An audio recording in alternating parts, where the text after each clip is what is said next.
جب آپ مسلمان ہوتے ہیں نا، کلمہ پڑھتے ہیں تو ہم اعلان کرتے ہیں آج کے بعد فیصلے میرے نہیں چلیں گے، فیصلے اللہ کے چلیں گے۔ لیکن پریشانی پتہ کب ہوتی ہے؟ جب ہم فیصلہ اپنی مرضی کا مانگتے ہیں۔ او بھائی، جب تو مالک کا غلام ہے، بندہ ہے، تو پھر دکھ کس چیز کا نام ہے؟ کسی درویش نے کہا تھا دکھ کس چیز کا نام ہے کہ اللہ کی مرضی اور ہے اور تیرا ارادہ اور ہے۔ تو کہتا ہے بات اس طرح بنے جس طرح میں چاہتا ہوں، رب کہتا ہے نہیں، میں نے فیصلہ کر لیا ہے۔ پھر تو دکھی ہوتا ہے۔ سکھی بھلا کون ہوتا ہے؟ جو رب کر دے وہ کہے بالکل ٹھیک ہے، وہ کہے بالکل۔ اور قرآن مجید نے اسے بیان کیا، رضی اللہ عنہم ورضوا عنہ۔ اللہ کہتا ہے میرے بندوں کی شان یہ ہے کہ اللہ ان سے راضی ہے اور وہ اللہ سے راضی ہے۔ اللہ ان سے راضی ہے اور وہ بھی راضی ہے اللہ سے۔ اللہ نے جہاں رکھا ہے وہ اللہ سے، ایک پہلو یہ ہے کہ اللہ راضی ہو جائے، ایک پہلو یہ ہے کہ بندہ راضی ہو جائے۔ رب فرماتا ہے ذالک الفوز العظیم، وہ اللہ سے راضی، اللہ ان سے راضی، یہ بہت بڑی کامیابی ہے۔ امام محمد غزالی رحمۃ اللہ علیہ سے کسی نے کہا تھا زیادہ مشکل کیا ہے، اللہ کا راضی ہونا کہ بندے کا؟ تو امام صاحب فرمانے لگے رب تو مہربان ہی بڑا ہے، بڑی جلدی راضی ہو جاتا ہے۔ دو صرف آنسو بہائے سچی توبہ کے مالک راضی ہے۔ کسی غریب کی مدد کر دے اخلاص سے، اللہ راضی ہے۔ اللہ تو جلدی راضی ہو جاتا ہے، مشکل یہ ہے کہ بندہ نہیں راضی ہوتا۔ یہ اس نے ہر روز ایک نئی امید لگائی ہوئی ہے، ہر روز اس کا نیا رنگ ہے، یہ راضی نہیں ہوتا۔ حضرت موسیٰ علیہ السلام نے اللہ کی بارگاہ میں عرض کی، مالک میری قوم یہ عرض کرتی ہے کہ تو بتا تو ہم سے کیسے راضی ہوگا۔ حضرت موسیٰ اپنی قوم کی عرض لے کر مالک کی بارگاہ میں کوہ طور پہ حاضر ہے۔ او یارو اسے دل کی تختی پہ لکھ لینا۔ عرض کی مالک میری قوم کہتی ہے رب کریم کے حضور عرض کریں کہ ہمیں بتائے ہمارا رب ہم سے کیسے راضی ہوگا۔ تو حضرت کلیم کہتے ہیں جب رب کی بارگاہ میں عرض کیا تو مالک نے فرمایا ان سے جا کے کہو وہ مجھ سے راضی ہو جائیں، بس وہ راضی ہو جائیں میں بھی ان سے راضی ہو جاؤں گا۔ حضرت سیدنا عبداللہ ابن عمر رضی اللہ تعالیٰ عنہ کا صاحبزادہ بڑا سخت علیل ہو گیا۔ بچے بیمار ہو جائے تو تکلیف بڑی ہوتی ہے انسان کی طبیعت کو۔ حضرت عبداللہ ابن عمر کے بیٹے بڑے سخت علیل ہو گئے۔ جناب عبداللہ ابن عمر بڑے پریشان ہیں، کبھی ادھر جاتے ہیں کبھی ادھر جاتے ہیں، اس حکیم کے پاس اس طبیب، سخت پریشان۔ آپ کے دوست احباب دیکھتے ہیں کہ حضرت عبداللہ ابن عمر بڑے سخت آزمائش میں، بیٹے کا انتقال ہو گیا، صحت نہ ہو سکی، اللہ کا حکم آ گیا۔ اب یہ جو انتقال ہے یہ ظاہر ہے بیماری سے زیادہ مشکل کام ہے، بیٹا چلا ہی گیا ہے۔ لیکن وہ لوگ کہتے ہیں جب ہم بعد میں تعزیت کرنے کے لیے گئے تو جناب عبداللہ ابن عمر کو بڑا مطمئن دیکھا۔ تو ہم نے عرض کی کہ حضور اس وقت تو صرف بیمار تھا تو آپ زیادہ تسلی میں نہیں تھے اور اب آپ بڑے تسلی میں محسوس ہوتے ہیں، وجہ؟ تو فرمانے لگے جب تک میری ذمہ داری تھا نا میں پریشان تھا، اب خدا کے کرم اور رحمت کی جگہ پہ چلا گیا، اللہ کا فیصلہ آ گیا ہے اور میں سمجھا ہوں کہ میرا رب اسے اپنی بارگاہ میں بلانا چاہتا ہے، لہذا میں پورے طور پر مطمئن، اب میں اللہ کی رضا پہ پوری طور پر راضی ہوں۔ میرے عزیز جب تک یہ رضا حاصل نہیں، کیا لطیف انداز ہے۔ وہ ہمارے ایک بڑے زبردست رائٹر تھے صاحبزادہ خورشید احمد گیلانی مرحوم، ان کا ایک مضمون چھپا ایک دفعہ، امت کا پہلا صوفی۔ تو وہ ٹائٹل دیکھ کر مجھے بڑی تجسس ہوا کہ کس کو، چونکہ ہم صوفیاء کی جماعت ہیں، کس بزرگ کا تذکرہ کیا انہوں نے، امت کا سب سے پہلا صوفی۔ تو جب مضمون کھولا تو امت کا سب سے پہلا صوفی انہوں نے جناب صدیق اکبر کو قرار دیا، فرمایا یہ پہلے درویش ہے اس امت کے، حضرت ابو بکر صدیق۔ حضرت ابو بکر صدیق علیل ہو گئے، بیمار ہو گئے، تو یہ دیکھیے ذرا ان کا انداز تصوف۔ تو یار دوست پتہ لینے گئے تو ایک روٹین ہوتی ہے نا، جب لوگ تیمارداری کرنے جاتے ہیں تو کہتے ہیں کسی ڈاکٹر کو دکھایا ہے؟ سب لوگ آپ کے گرد بیٹھے ہیں تو کہنے لگے ابو بکر طبیب کو دکھایا ہے؟ فرمانے لگے ہاں طبیب دیکھ گیا ہے اور طبیب دیکھتا رہتا ہے۔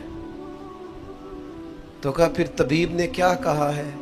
کہنے لگے طبیب نے کہا فعال لما یرید، طبیب نے کہا ہے بھائی جو میں چاہتا ہوں نا وہ میں کر دیا کرتا ہوں، جو میرا ارادہ ہوتا ہے پھر وہ میں کر دیتا ہوں، وہ طبیب مجھے کہہ گیا ہے، لہذا جو اس کا ارادہ ہونا ہے اس نے۔ اب وہ جو ارد گرد بیٹھے تھے وہ بھی تو صحابہ تھے نا، اس باریک بات کو فوراً سمجھ گئے، کہنے لگے اللہ تجھے جزا عطا کرے۔ او یارو، تھوڑے دن اگر سکھ سے جینا چاہتے ہو تو ایک ہی علاج ہے، ایک ہی، مالک کی رضا میں راضی رہو، نہ سمجھ آئے تو پھر کربلا والے امام حسین کی طرف دیکھنا، وہ نانا کے کندھوں پہ تھے پھر بھی بڑے خوش تھے، وہ ماں کی گود میں تھے پھر بھی بڑے خوش تھے، شیر خدا کی باہوں میں تھے پھر بھی بڑے خوش تھے، حسن کے ساتھ سفر حج پہ تو بھی بڑے راضی تھے، اور جس دن رجب کے مہینے میں مدینہ چھوڑ رہے تھے تو اس دن بھی کہہ رہے تھے مالک میں تیری رضا پہ راضی ہوں۔ اور حسین ابن علی رضی اللہ تعالیٰ عنہ نے ہمیں یہ معیار دیا ہے، جس دن شبیہ مصطفیٰ علی اکبر ان کے گھر میں پیدا ہوئے تھے، حسین اس دن بھی بڑے راضی تھے، اور جب اللہ اکبر کہہ کے زخم کھا کے جناب علی اکبر گھوڑے سے زمین پر تشریف لائے تھے اور جوان بیٹے کو سہارا دے کر انہیں اٹھانا پڑے تھا، حسین اس دن بھی رب کی رضا پہ بڑے راضی تھے۔ اور جب چھوٹا سا بیٹا ان کی گود میں اس کی سانسیں اکھڑ رہی تھیں تو امام علی مقام اس وقت بھی اپنے رب کی رضا پہ بڑے ہی راضی تھے، حد ہو گئی۔ جس گلے کو محبوب چومتے تھے اس وقت بھی حسین راضی تھے، اور جب اسی گلے پہ خنجر چل رہے تھے تو امام علی مقام نے یہ نہیں کہا کہ مالک میرا اتنا امتحان، آخر میرے مسئلے کب حل ہوں گے، میری مشکلات کب حل ہوں گی، آخر کس وقت، یہ نہیں فرمایا، بلکہ یہ سارا کچھ سہ کے دونوں ہاتھ زمین پہ بچھا کے سجدہ شکر ادا کر کے کہا مالک جہاں تو رکھے حسین وہاں راضی ہے۔ اتنا شکوہ ہے ہماری زندگی، آپ یقین کریں ان باتوں کی بھی دوست دعا کرانے آ جاتے ہیں جہاں دل کرتا ہے کہ انہیں سمجھائیں کہ یار نہ کہیں تو ٹھہرنا اپنے رب کی رضا پہ۔ یار دیکھو چھوٹی بات نہیں، حضرت انس بن مالک کہتے ہیں 10 سال میں نے نبی پاک کے گھر میں نوکری کی ہے، 10 سال، 10 سال، 1 سال کے بعد لوگ اکتا جاتے ہیں، سارا پتہ چل جاتا ہے، اس کے بعد وہ چاہتے نہیں رہتی، بندہ پرانا ہو جاتا ہے، اکرام احترام اللہ ماشاءاللہ وہ نہیں رہتا۔ فرماتے ہیں 10 سال حضور کے گھر میں نوکری کی، پورے 10 سال ایک دفعہ بھی رسول پاک نے اف نہیں کہا۔ فرماتے ہیں ایسا نہیں کہ کبھی کوئی ایسی بات نہیں ہوئی جس سے حضور ناراض ہو، کئی دفعہ ایسے موقع آئے، حضور نے کسی کام سے بھیجا، میں جا کے بچوں کے ساتھ کھیلنے لگا، محبوب آئے، میں ڈر گیا، لیکن حضور نے کچھ بھی نہیں کہا، مسکرا کے فرمایا تمہیں کام بھیجا تھا کر کے کیوں نہیں آئے؟ او یار آپ ٹھہرے تو صحیح، استقامت تو ہو، ذرا ذرا سی بات پہ بلبلا اٹھنا، تڑپ جانا، ہر چیز سے الجھ جانا، یہ بندہ مومن کی شان نہیں۔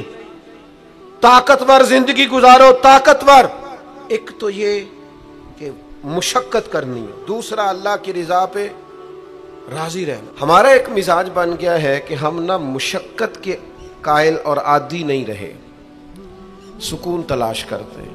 اب تو ڈھیر سارے لوگ ایسے ہیں کہ ذرا کوئی مصیبت آئی نہیں تو ان کے ہاتھ پیر پھولنے شروع ہو جاتے ہیں، انجانا خوف اور بے مقصد قسم کی باتیں لوگوں کو ڈراتی ہیں۔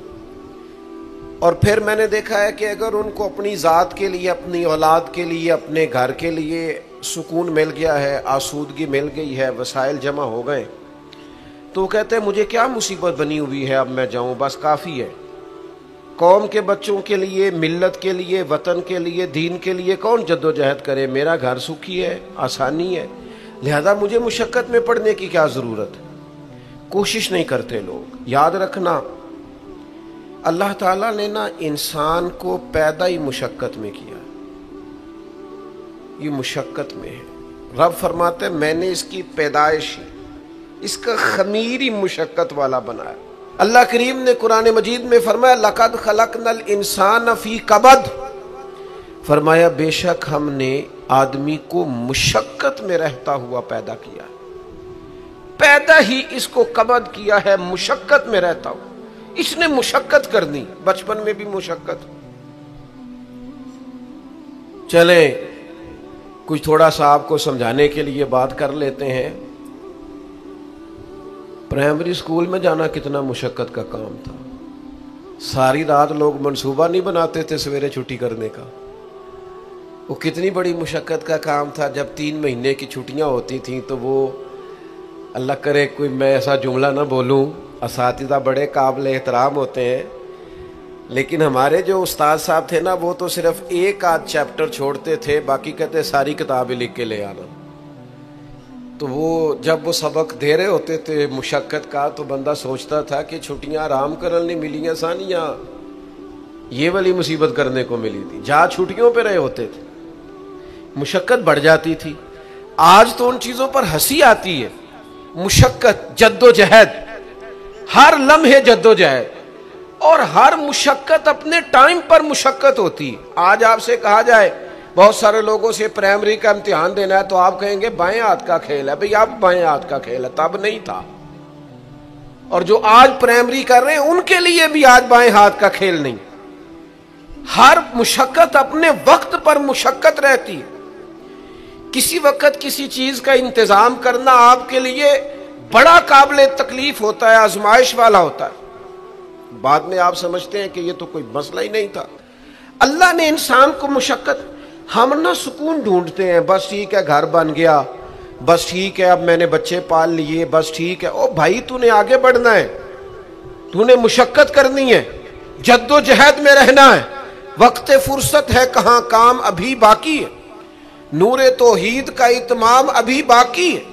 یاد رکھیں اگر آج جوانی ہے تو بڑھاپا آئے گا، آج اگر صحت بالکل ٹھیک ہے تو آہستہ آہستہ خدا نخواستہ قوا اور اعصاب کمزور ہونے لگتے ہیں۔ ہمیں نا ذہنی طور پر تیار رہنا ہے۔ لوگ کہتے ہیں جناب پتہ نہیں میں بڑا پریشان ہوں، ایک مشکل ختم ہوتی ہے دوسری شروع ہو جاتی ہے۔ میں نے کہا یہ مشکل نہیں، یہی تو مزہ ہے زندگی کا۔ اللہ کہتا ہے میں نے تجھے مشقت میں پیدا کیا ہے، اور تو کہتا ہے کہ آسانی ہو جائے۔ اب یہ تو نہیں نہ ہوگا، جس نے جیسا پیدا کیا ہے بات تو اس قادر مطلق کی چلے گی، تیری نہیں چلے گی جب اس نے پیدا ہی مشقت میں کیا ہے۔ حضرت زید بن ارقم رضی اللہ تعالیٰ عنہ بیمار تھے، یہ ذرا بات سننا میرے کریم کی۔ اللہ کے پیارے حبیب علیہ السلام تیمارداری کے لیے تشریف لے گئے تو حضور سید عالم علیہ السلام نے جا کر جناب زید بن ارقم کی طبیعت کو دیکھا تو کمزوری تھی اور وہ پریشان بھی تھے۔ تو حضور علیہ السلام کو اللہ تعالیٰ نے غیب کے خزانوں کی کنجیاں عطا فرمائی ہیں۔ قریب مسکرا کے فرمانے لگے زید اس بیماری سے پریشان نہ ہو، اس سے تو آپ نے ٹھیک ہو جانا ہے۔ اس روایت پر خاص غور کرنا کیا کہہ رہا ہوں۔ فرمایا اس سے آپ نے پریشان نہیں ہونا، اس سے تو آپ نے ٹھیک ہو جانا ہے، مسئلہ ہی نہیں۔ ہاں اس کے بعد ایک وقت آئے گا آپ کی آنکھوں کی بینائی رخصت ہو جائے گی اور عمر بھی آپ کی لمبی ہوگی، یعنی ایک بڑھاپا، ایک نظر چلی جائے گی۔ اب آپ یہاں غور کریں سرکار تربیت کیا کر رہے ہیں۔ حضور فرما رہے ہیں یہ جو مشکل ہے یہ تو گزرنے والی ہے، اس کے بعد جو مشکل آنے والی ہے وہ اس سے بڑی ہے۔ فرمایا زید اس کے بعد آپ کی بینائی چلی جائے گی اور عمر بھی لمبی ہوگی، تو بتائیے اس وقت کیا کریں گے۔ تو حضرت زید بن ارقم رضی اللہ تعالیٰ عنہ عرض کرنے لگے یا رسول اللہ میں اللہ کی رضا پر ثواب کی نیت سے صبر کروں گا۔ معنی کیا ہے؟ دکھ قبول محمد بخشا راضی رہن پیارے۔ ٹھیک ہے اگر بینائی جائے گی اور بڑھاپا آئے گا تو قبول کریں گے،